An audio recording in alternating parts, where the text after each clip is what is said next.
Making sure we're showing up on Facebook, YouTube. Karina, can you verify that it exists on that you can also see it on your Facebook page, please?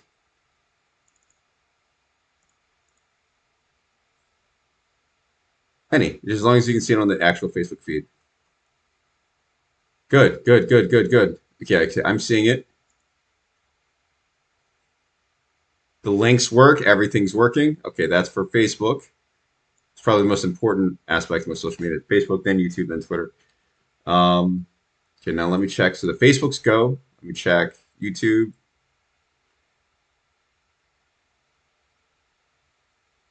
Checking YouTube.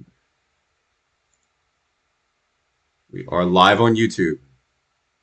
And the links, wait, let me double check, make sure the links work. Because that way people can watch our streams and just directly purchase the game. Okay, now let me check. So the Facebook's go. Let me check YouTube.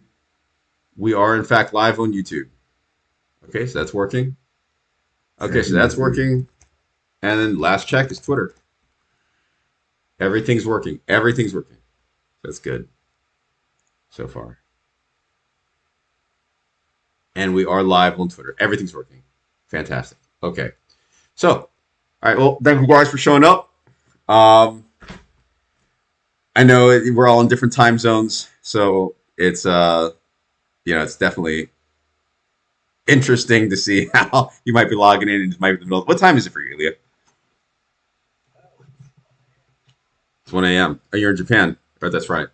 Well, so for everyone viewing, this is the official live stream. The very, very first. This is session 0 for Threnody for Archaea, which is our tabletop role-playing game, dark fantasy, high fantasy role-playing game that we launched. We've been working on for about 5 to 7 years now. Me personally, I started off as a mere advisor, a mere consultant to the original creator of the game. So it's important to note that while I may be listed as the CEO of the company on darkluckstudios.com, I am not the original mind of Threnody for Archaea. That's another member of the company that we're going to call Bear for the time being. With that said, I was elected to the CEO position, leading the company from here on out. However, I worked as a game tester, and then that's basically my role in the company so far. So leading as the lead consultant, game tester, and now the CEO. Ilya, do you want to introduce yourself?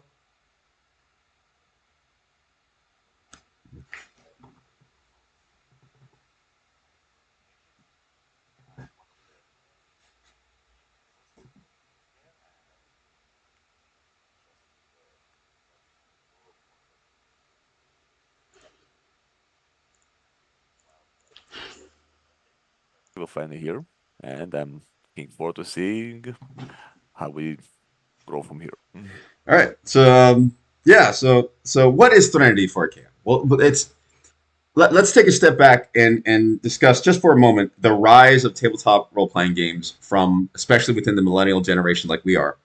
Uh, People who back in the day used to sit around their tabletops literally and have fun, just have fun and bond as friends. So there was a period of time between then and now where that fun was lost. We all grew up, we had children, we started um, progressing in our careers, and a lot of times, most of the times, our friends fall off. And even though there's no tangible reason besides that for that to happen, you're still cool.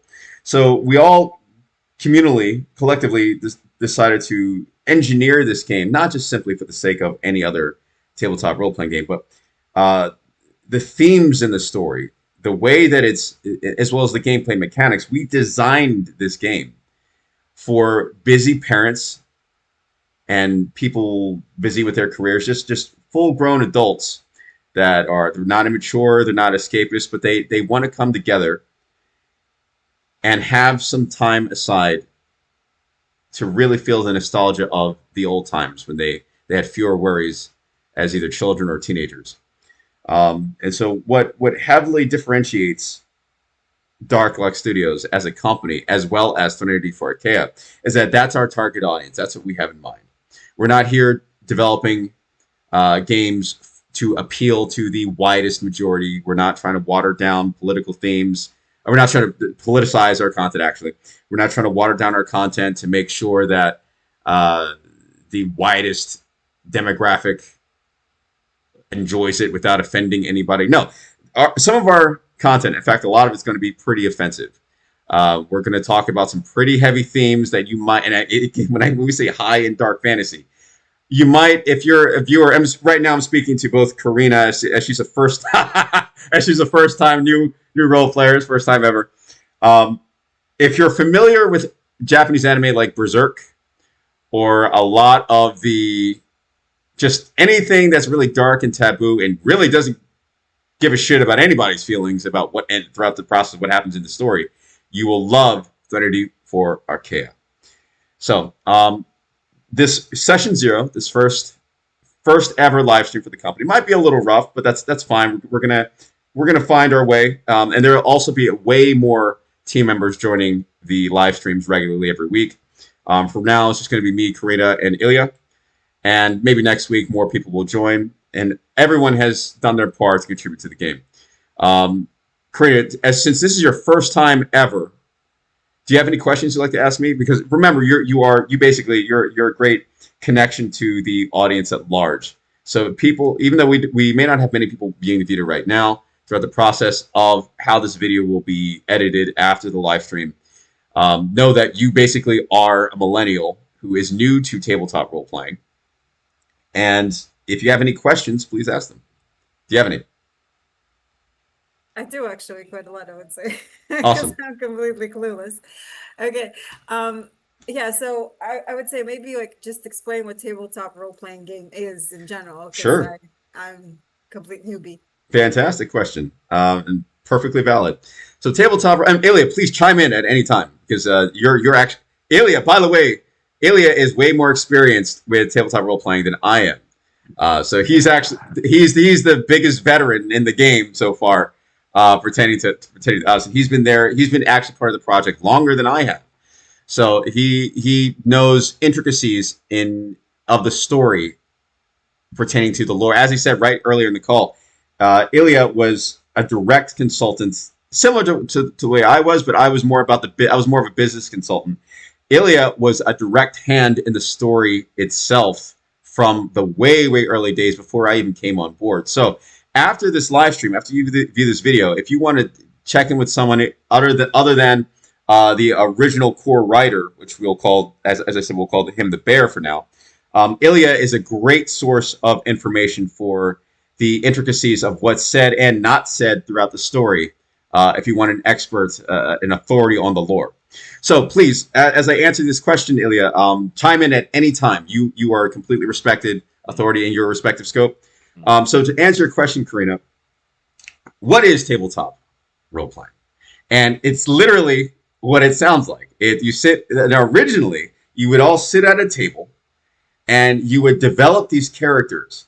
And it was a very healthy form of escapism where you could leave your everyday grind, whatever it was that you're doing, and that's putting it lightly. A lot of times, this was a great way for socializing. Let's say if you were coming from a sad background, an abusive environment, you and your friends might get together and generate stories. Well, I mean, when I say we use the word generate, I mean long before, decades before generate story implied anything like ChatGPT or anything like that. No, I mean, like, you would construct stories, fantasies, but they were mature. They had systems to it. And it's the core element of where games like Baldur's Gate, Final Fantasy, really any digitally playable role-playing game, any RPG that you could buy for PlayStation, Xbox, computer, whatever it may be, it all started as a group of friends sitting around the table and playing these characters in order to construct these stories from beginning to end. And throughout the process, what's really awesome about tabletop role-playing that is uniquely different from a digital game is that up until this point, technology has been very limited with the what you can do or not do in RPGs. Usually, RPG games are very linear, single player. At least it's becoming less and less so over time with massive multiplayer online games like World of Warcraft. But the majority of role-playing games that you'll play on consoles or computer are very linear, very straightforward. Progress through the story, point A to point B to point C to point D, all the way to the end of the game. And you have to level up your character through some form of grinding. And then you enjoy the story, and that's it. You dust your hands off, and that's the end of the game. However, in tabletop role-playing, it's far more open-ended. You have what's called a dungeon master, which I will be playing as the CEO of the company. Usually, I will be the dungeon master unless I can't make a certain live stream for some reason. In which the dungeon master is the neutral human non-player, usually non-player. I might have a player that I double as, but it's like he is the judge of what occurs throughout the story. He is the manager, the story keeper. And he has to apply a fair amount of rules throughout the game to ensure that each player is treated fairly and that the outcomes produced by the players are in alignment with the foundational principles of what the game is supposed to be like. So you could actually say he's God in a sense, not literally, but figuratively. He's not. When you have enough players at the table or playing the game, he's not supposed to have a character. He's supposed to just simply tell the story and manage the consequences of each of the players' actions throughout the story. Ilya, do you have any thoughts on the matter? Do you like to chime in? Well, the only thing I would like to add is that the original core of role playing is the ingenuity of the human mind, and when it comes to it, like there is no limit to what we can imagine, and that's where the real fun comes in. Yeah, the more creative you are, the more fun it is. Absolutely. So like just like I was saying with video games up until this point, even with the free roaming video games, there's a great amount of limitation of what you can do and how you can respond to situations. Tabletop role-playing, that's not the case. It's the dungeon master's responsibility to not only prepare the story before the game begins, but to also sort of roll with the punches of every individual player's personality. And there, like Ilya said, there are no limits. Does that answer your question, Karina? Yeah. So, okay. Next one about the characters. How do you create characters, especially if you're like first time joining the game? Okay. So as we see on screen, we have the rulebook. Now, I'm not going to show the entire rulebook as a matter of making sure that people don't screenshot everything and get the book for totally free. But you'll see that in this rulebook, you will see the rules of combat, the different races that you can play, and what character creation is like. So this page 17, from page 12 to 17, that will directly answer your question for exactly how to do that, right? So you have right from page 8, it's how to play and what to expect in the world. And throughout the process of playing the game, which we will continually innovate over time, as it stands, you choose one of any of the races. You come up with your own backstory for your character. There's no limits. You create the character that you want to play as. You fulfill the fantasy that you want to fulfill. There's literally no, I don't know how to say that. Like in Ilya, it's like, there's just simply no limits. Whatever you want to do is whatever you want to do. Whatever tribe you want to come from is whatever tribe you want to come from. It's not, the DM has no control to tell you, no authority to tell you what you can and cannot do with the backstory of your own character, so long as there's no contradiction with the original principle, the throughput of the story itself. And with that in mind, you choose your race, and your race breaks down to the different ethnic cultures. So you can choose a dwarf, but what kind of dwarf, from what tribe of dwarves? And that leads into racism, ethnic tribalism between the dwarves, not just simply cross species, which also occurs. There's a lot. It gets extremely interactive with how you choose your character and what the backstory would mean in the interaction of your character with the NPCs of the game. By the way, there will absolutely be NPCs in order to carry through the story. The dungeon master is supposed to be the universal voice of each NPC that you would interact with throughout the game. So what you'll, for now, throughout the character creation process, you will receive an Excel sheet. that you can use. And I have an example of one. Let's see here. If I can pull one up. I had to restart my computer right for this. I got it. Okay, so let me share my screen. So for now, anyone who gets the game will have access to an Excel sheet. And on this Excel sheet will be your character name. Right, and the character that I'm going to play is named Galrus. And in this Excel sheet, you have your personality traits, which you can determine. And by the way, I'll get more into your personality traits later, because if you, let's say if you set your personality traits for the development of your character, throughout the process of playing the game, it's up to you, the human player, to act in accordance with your personality traits. So if you have a civilized and honorable character, which Galrus is going to be as I play through with you guys throughout the next weeks, if I all of a sudden make a psychopathic decision, or if I'm just an asshole to an NPC for no reason, if I act out of character of my personality traits, it is the dungeon master's responsibility, or at least the dungeon master has the freedom to negate advantages or points that your character will gain after every session. And you use those points to level up and build your character to become stronger and stronger throughout the story.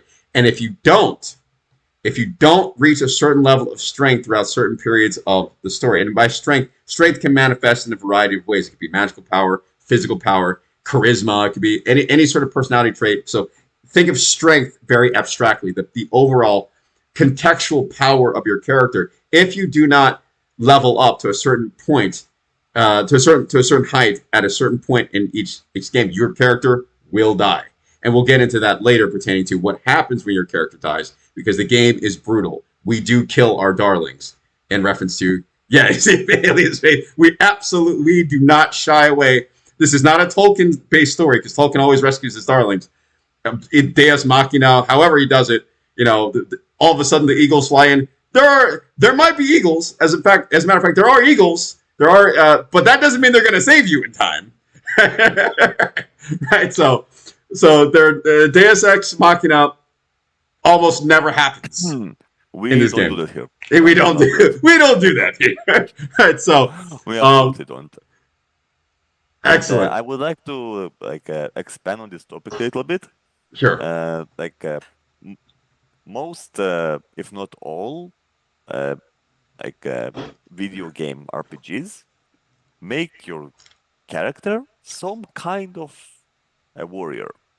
Like you could be slinging spells, using swords, shooting guns, whatever, but you have to dish out some kind of damage to progress in the story.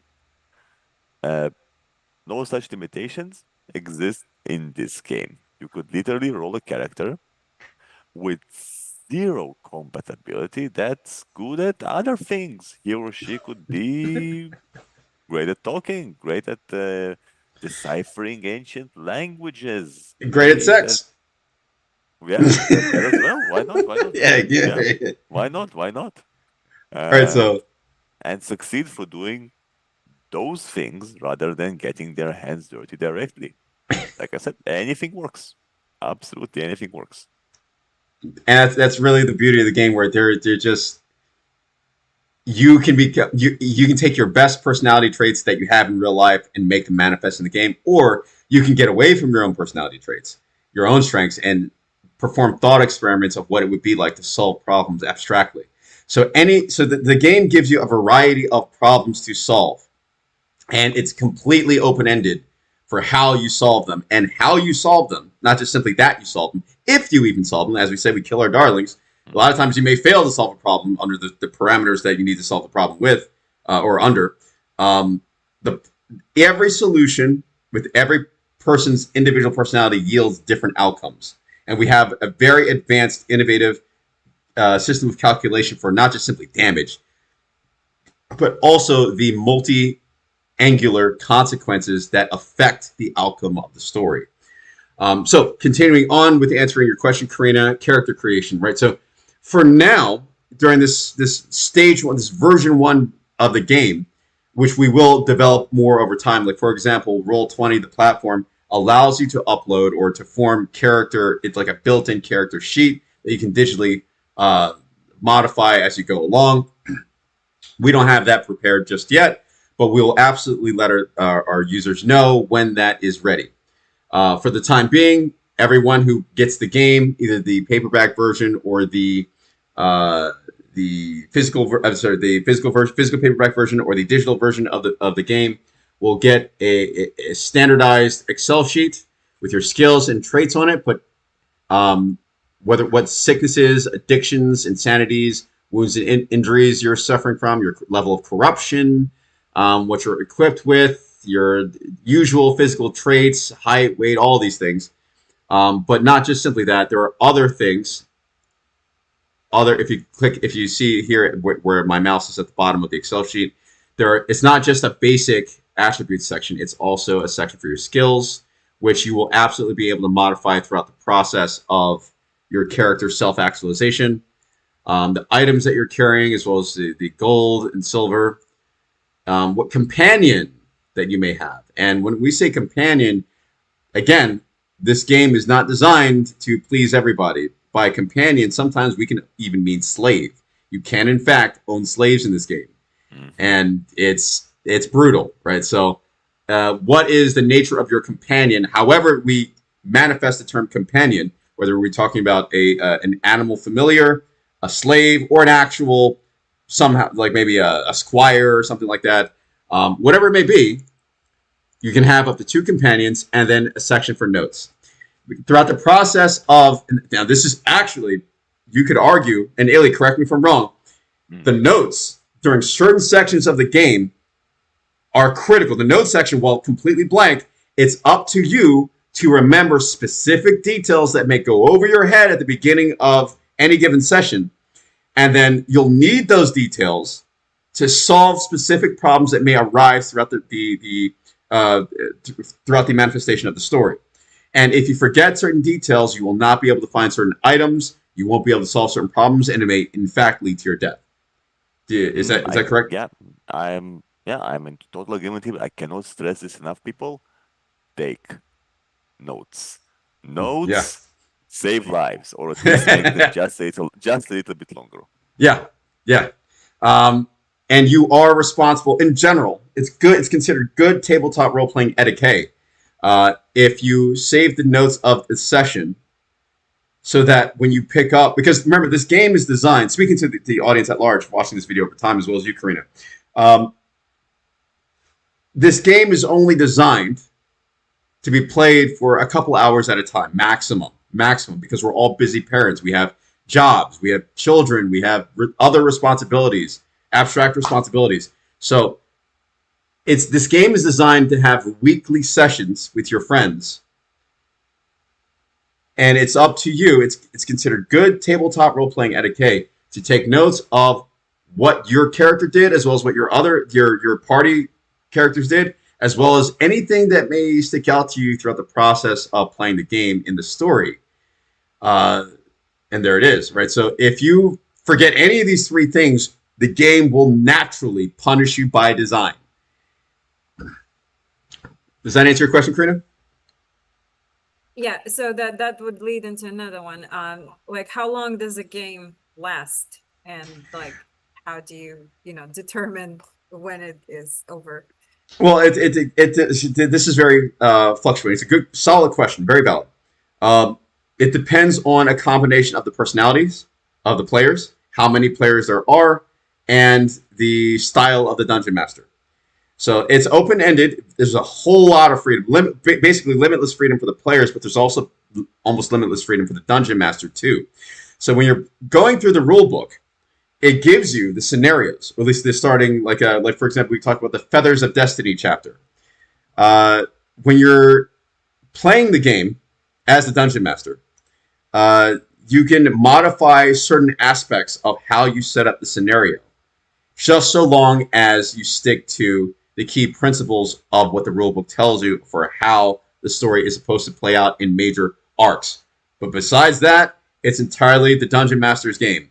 And however many players that are in the game, one round can take a while. It can take 30 minutes to 40. Because what happens is this: as you're playing, it can go really fast, or it can take a while. It can be either or.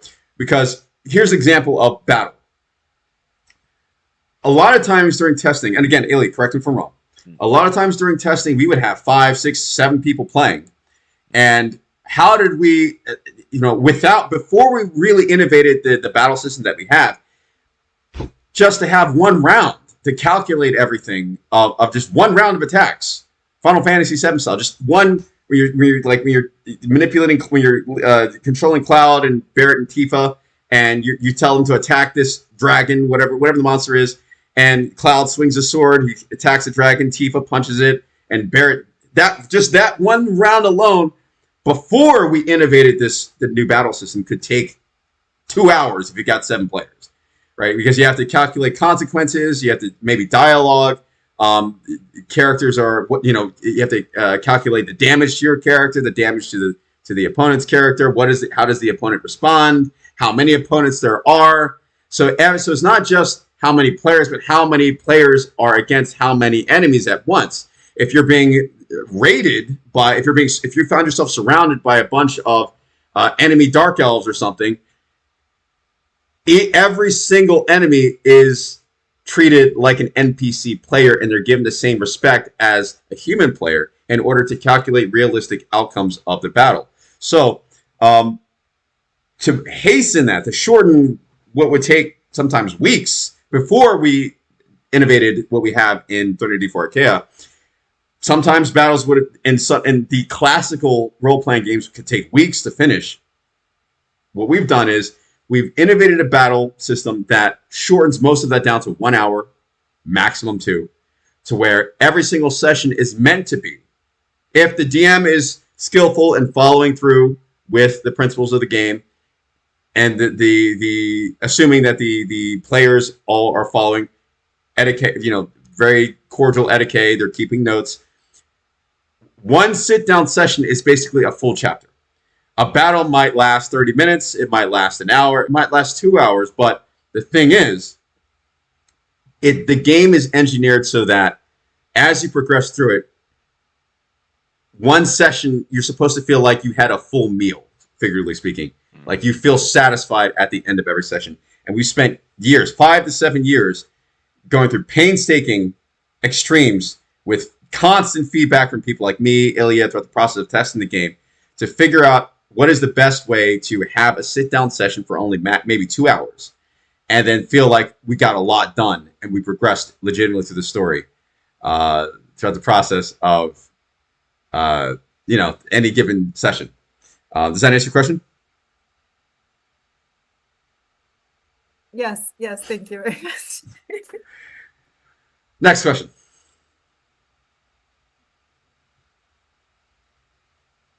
Next question, Karina. Can you hear me? So, you're muted. Okay. Yeah, I know, deliberately so. How do you, do you have to memorize, for example, your sheet? Do you have to memorize everything? Because I would imagine there's a lot of information. No, not at all. No. At all. And Mike, with your permission, I would like to answer this one. Depending on your character, of course, you're going to have a lot of various systems, a lot of data that you will have to follow. And this isn't the matrix. You don't have this plugged into your cortex the entire time. So right, yeah. Yeah. So what we do, we monitor our sheet, we keep it updated, and of course, we look at the most relevant sections of the rulebook when we play. What I personally like doing is I like taking extra notes that pertained to the special abilities of the characters that I played, especially when those characters were users of either blessed miracle powers or arcane powers, because those two come with different packages that you have to deal with. So yeah, just like I said in the beginning of this stream, keeping notes either saves lives or makes them just a little bit longer. Yeah, it's exactly as Ilya is saying. No, you don't have to remember really anything. That's a big reason why we have that notes section. But most importantly, it's not just simply about writing good notes. It's also about the way the game is engineered, the target audience of the game.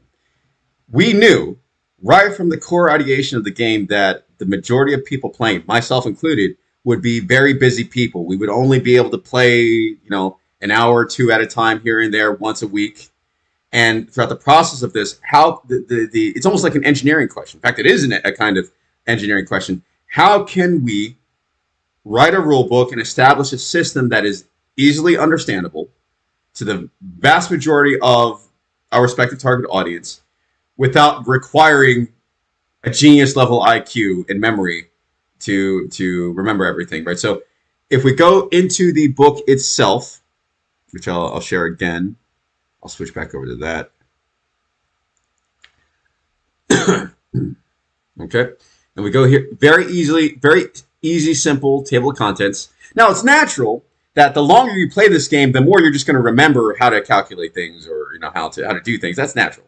But being as though we're assuming that the majority of the people who will buy this game, they either have never played tabletop role playing before, or they played it in their youth, but they haven't played in years, and they've devoted a lot of their energy to progressing in their careers, and they just don't have the time to acquiesce to some overly complicated, cerebrally narcissistic system.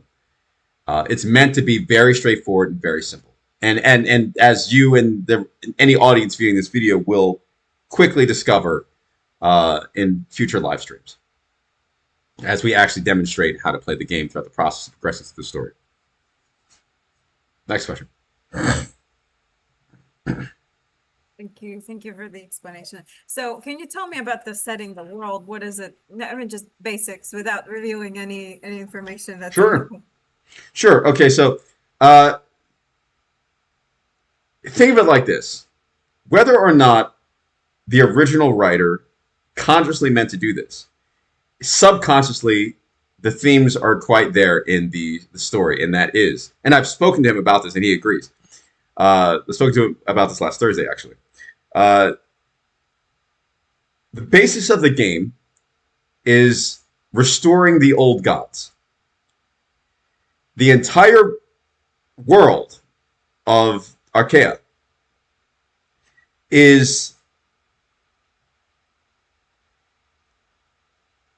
an independently functioning society, a series of societies like you would expect on any planet. And each of these races, each of the ethnic groups have their own traditions, their own religions, etc., etc. However, as you tend to progress through the story, you realize that these are all new. Right? Evolutionarily speaking, it's all evolutionarily new. The world was originally constructed around or from the power of old gods that I don't want to reveal too many details about without giving too much of the story away. And sort of like how the story of Lord of the Rings was based on the ring, like from the ring of power, Tolkien was able to extrapolate or just develop, manifest an entire universe around this pursuit of power. The entire game of Threnody for Archaea is about the player's generational pursuit of restoring the old gods. And figuratively speaking, what do we mean by the old gods in the storytelling? And just like how we're marketing to millennials and prior game, millennials and older as our primary target audience, it's a form of storytelling metaphor of correcting what's been made wrong, what we believe has been made wrong throughout the politicization of modern gaming, woke politics and gaming. And what the players are essentially restoring are what made games fun originally that we really enjoyed. And that is the unspoken symbolism that the Bear and I discussed last Thursday that we may not have consciously realized was there, but we made that manifest throughout the game. So to answer your question, there's the figurative, metaphorical aspect of it, but then there's also the fact that this world is based upon a series of artifacts.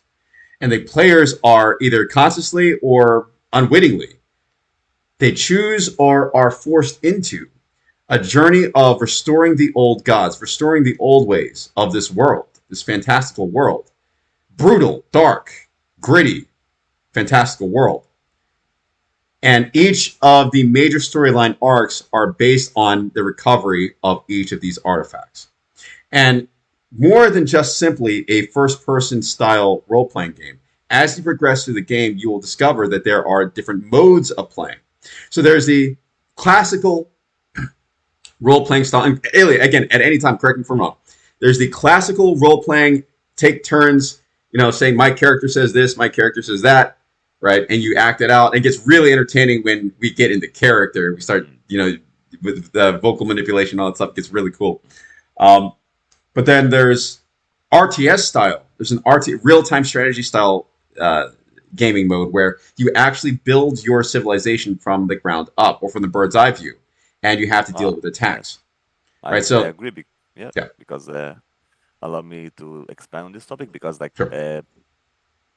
One of our main themes in this game that actions have consequences. Sometimes very far-reaching consequences. For example, you went to town A and you know what? You stabbed person B. Well, too bad, because that person, he was the leading herbalist of that town, and he was working on a cure for some plague that has been ravaging the whole area. And now, boom, no more cure. Plague is ravaging the whole area. Crops are dying. People are dying.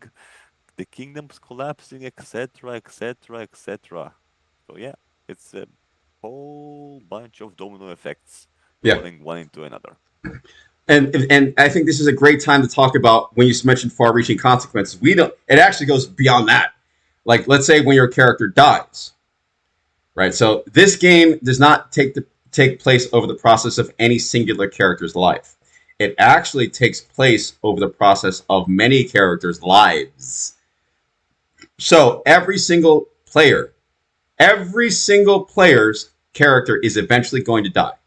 Even if you absolutely ace every single story-driven problem that the Dungeon Master presents before you, even if every single best possible outcome, you 5-star the game, you're honor student, and you get everything, you solve every issue, best possible outcome in every single scenario, your character is still going to die, right? And what happens is this: they could die in battle. They could die just through the passage of time. For example, if your character becomes king of a certain land, then the game mode shifts and the narrative begins about you building your kingdom and making sure that you have an heir, because eventually you're just going to die of old age, that specific character. Now, when your character dies, there's also another hidden element to the game that you're able to keep what is best about that character. And Ilya, help me out here because I'm trying not to give too much away. Thank you. The way the system works is that, okay, so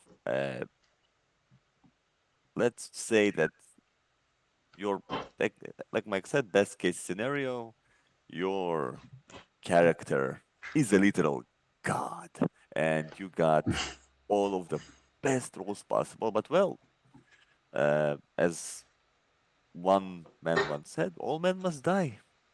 And your character indeed dies. What you as a player get out of it, you can pass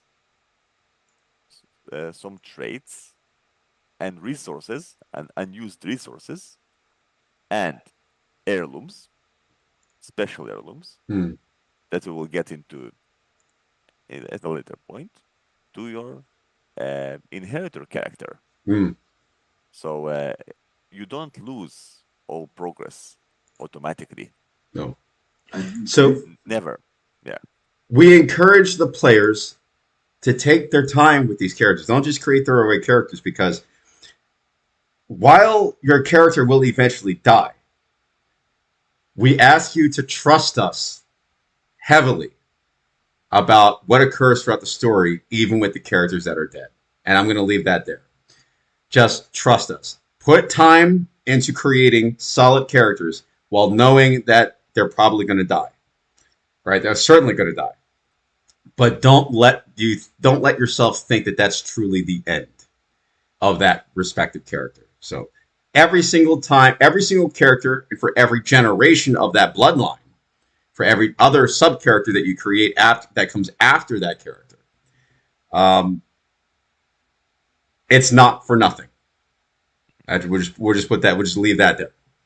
Yep, absolutely. Next question, Karina. Okay, so hypothetically, if someone's listening right now and they want to join the next game, so what should they do? How should they go about it? Join. What do you mean the next game? Starting their own game, or no? For example, if they want to join the next live stream or whatever. Oh, sure, yeah, absolutely. So every single week, or either every single week or every other week, we sometimes we have to switch the schedule around just because we are our own target audience. We are busy parents and progressing through our own respective careers. There's going to be a countdown on the website. Matter of fact, I'll go there right now just to show you. So all you have to do is follow either me, Darklock Studios itself, or any of our other public players that will be building a roster of over time. And you can follow, and these characters, each player, each human player who is deemed an official representative of the company. Like I'm probably the first public official representative of the company, but there are absolutely going to be more. If you follow those public representatives, you'll be able to follow their progress through the game. Especially if you find someone you really particularly love the acting of, and I'm going to get crazy in my acting. Oh yeah. But also, if you go to the website, you will be able to see. Thank you very much. Love you. You will be able to see a countdown timer to the next streaming session. So if you join our email list, which you can at basically any port of the site, once you buy the game itself, your email will automatically be registered into our customer relations management system. Or if you sign up for our newsletter, even if you don't buy the game, but you want more information about it, through email, we will be continually notifying our followers, as well as keeping a timer to the next streaming session, so that everyone who follows us knows, either follows the company, any of our public representatives, such as myself, or just follows the company through email. You will have plenty of notification for when the next live stream will be. At which point, just who's going to be attending. Just know that who's going to be attending the live stream, such as myself, or click the link in the email that will provide to you to wherever the live stream will be hosted. For this session 0, I'm hosting this on my personal profiles, my personal social media profiles. So let's say if this is session 15, you could either follow me personally and just know from my social media profiles, since if you're assuming that you're following my social media profiles, you'll see me go live. You can just join them, or you'll receive the link to my particular stream either via email one way or direct messaging in another. You're muted. I was just saying thank you. That was, Sure. Good. Yeah. Any other questions? Right. I think I might have an. I'm sorry, I can't. It's muted. So what if someone, because like I would imagine someone might be nervous because like we have the cameras on and stuff too. Like what if someone does not want, like, you know, if someone is nervous about showing up and being.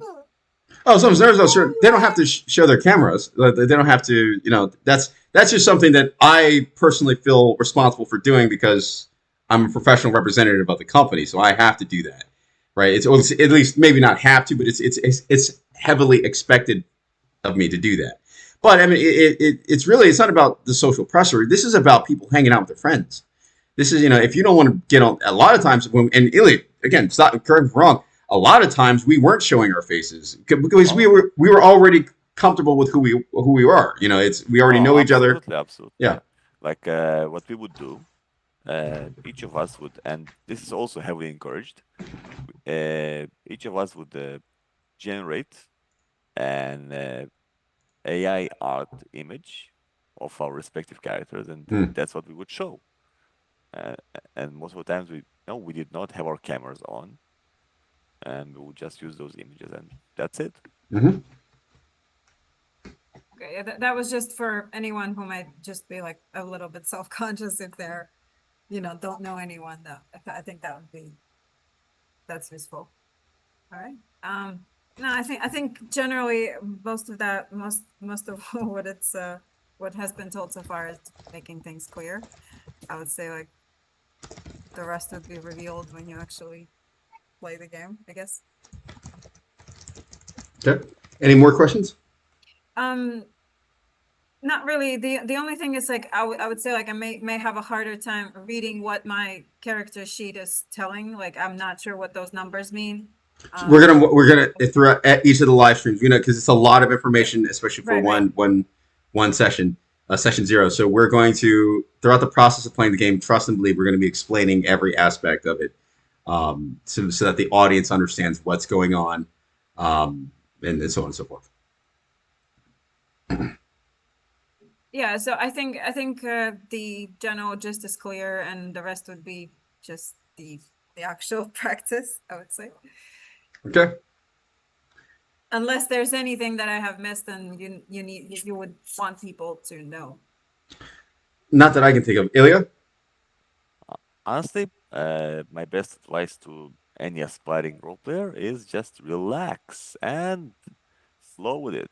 Like, don't take it too seriously. Take a glass of wine. Yeah, like, or whatever your liquor is. Yeah, just have fun. Just be out there to have fun. Now, when you are playing the game, and not speaking to Ilya, but just you, Karina, and the audience in general, when you're playing the game, we heavily rely on Roll20.net to set up the game itself. And Roll20.net is a great partner. It's a great platform specifically engineered for tabletop role-playing games and other games like the style, on which you can actually set up maps. And the rulebook provides you with a series of maps and scenarios. Like, for example, if I was to go to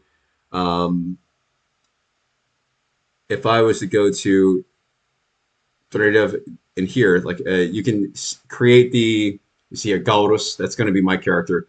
So you can have an avatar of what your character looks like.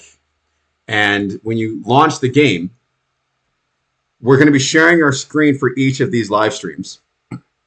And you're going to see my face as well as the faces of the team members who are attending the session.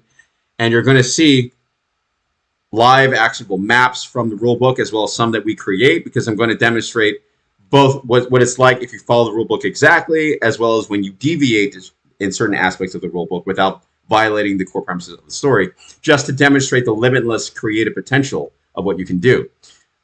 So the live stream, what to look forward to starting next week, is we're going to run Threnody of Archaea on Roll20.net, and we're going to start off going through one chapter to the next with our actual characters fully fleshed out with avatars. And I'm going to be showing my character sheet, but I may not. It's up to the individual person logging in to show their respective character sheet. I'm going to be showing what's going on with my character from the character sheet and explaining things as I go along, as the story progresses. Okay. And then I would say follow up to this one. So basically, because you mentioned one tool that's going to be necessary. Whatever other tools are going to be necessary to play, and how to, like, for example, someone new, how do they know? Honestly, yeah, sure. Honestly, you don't need Roll20. A lot of times, we've had to wing it without Roll20, without any other partner platform, and you really, if you're really imaginative, you could just, all you need is to know a dungeon master who knows the story and can set up and you need your character sheets to keep track of what's going on with your character. That's it. That's all you just need. Perhaps in assuming that your friends are remote from you. If you're, since we're all in different countries, like Ilya's in Japan right now, The bear is in Sweden right now. I'm in Northern Europe. Like, you know, it's a lot of times, especially if Roll20 was down or something like that, so long as we had the Excel sheets, we had our respective Excel sheets, we could set up a Zoom call or a Discord screen sharing, and we knew the rules, we knew the story. That's all you need. It's because think back in the day when there was no Roll20, there was no watch together. But so we highly recommend the use of Roll20, but it's not required. But to answer your question, Roll20 and watch together. Yep. Watch together is extremely useful in terms of creating the ambiance, setting Right. the mood, the atmosphere. So we use we use watch together for musical playlists to set the ambiance. Can you guys hear that? Mhm. So we set the ambiance with our own playlist in Watch Together, and we use Watch Together because it syncs with all the other players. So if somebody turns up the volume, it turns it up for everybody. If they turn down the volume, it turns it down for everybody. If you switch to a certain song, it switches it to everybody. So that way the Dungeon Master has overall bird's eye control of the ambiance for every single player universally, simultaneously, in sync. And then with Threnody, with Roll20, we can see the actual map and how you're playing in real time, where you move your character on the map in order to talk to which NPC and how that plays out. So in Luxury, we highly recommend the use of Watch Together in combination with Roll20. However, are they absolutely necessary? No. All you need is the rule book at the end of the day. You're muted. I was just saying, all right, everything's okay. Can you also, do you have to play, or can you also just join and watch? You can just join and watch. I've done that quite a few times. All right. And it gets funny. So a lot of times, as a matter of fact, there's certain sections where you have to watch. Even if you're an active player, like for example, what if your player, something happens to your character and you're not able to help your comrades? You just kind of have to watch what goes on and just hope things pan out for your friends. You know, so there's absolutely sections where you're not able to play. You're going to have to just sit and watch what happens according to the consequences that were set forth at the beginning of the game with your actions. And then, of course, other times, the very nature of us live streaming implies that people can just tune in and watch. And it's our goal to be as entertaining as possible, especially when I switch voices and get into character and the facial expressions. And it's going to be interesting. It's going to be a pretty wild time. Yeah, and also like there could be situations where like your character is in a different location, in a different scene. Yeah. So while you as a player, yeah, you hear all of the other people that are playing with you, but world-wise, like the characters could be hundreds of meters or like kilometers apart. So yeah, they can't really see or hear each other in that situation. So yeah. I remember my second character that I created while playing this game. I was like, I forget exactly, it was years ago. It was like four or 5 years ago. Second character I created, and he was climbing the stone walls of some temple, and I think he had to kill some guard. Yeah, I had to choose between killing the guard or somehow figuring out a way to get around him. And when you're presented with situations like that, you have to tell the dungeon master exactly how that goes. Like, okay, you figure out a way. You don't just say, okay, my character figures out a way to go around the guard. No, you have to describe in detail. That's you have to describe in detail. How did you figure out your way to get around the guard? Explain it to me, right? As a dungeon master, and throughout the process of doing that, when my character was performing their stealth, they were not connected to any other member of the party. As a matter of fact, I was alone, and the party formed as a natural consequence of what happens with me entering that temple, my character having entered that temple. And when I entered the temple, that's when I met the other players. But at the time, they had to sit and watch what my character did before it was their cue to step in and begin actively playing with their characters. And it's also good etiquette to really act as best you can with your character, because when your fellow players are waiting for you, make it entertaining for them. You know, get into character. You know, be descriptive. Help them escape. That's the power that you have as well. Whenever the spotlight is on your respective character, and you're not a part of a party, you're not taking turns. You are driving at least the inciting incident of that session, and then and vice versa for you. When it's your turn to wait for another character, for some other player to go, it's good etiquette for them to make it as entertaining a show as possible for you. So we have only 5 minutes left in the session. Do you have any last minute questions? No, I think you did a great job. But just in general, both of you did a great job explaining the basics of it. Awesome. I really can't wait to get it really into. So this is session 0. This is the introduction to what to expect in the game. And then next week, the game actually begins.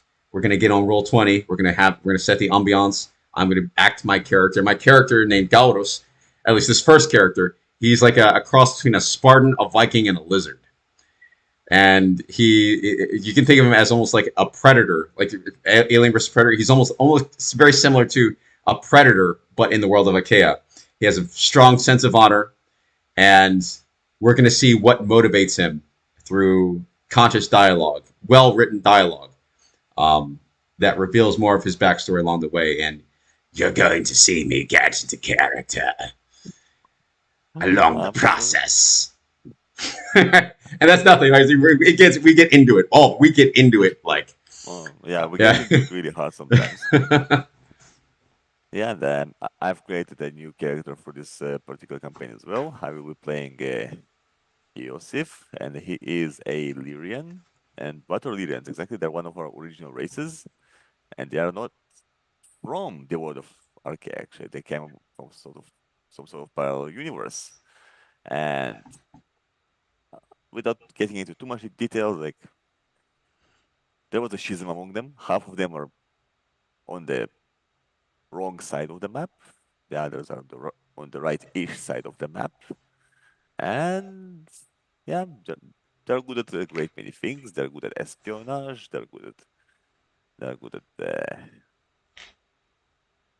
lot of things. Yeah, they're good at a lot of things, and mine in particular has a little bit of a connection to the powers that be, which you will see in action.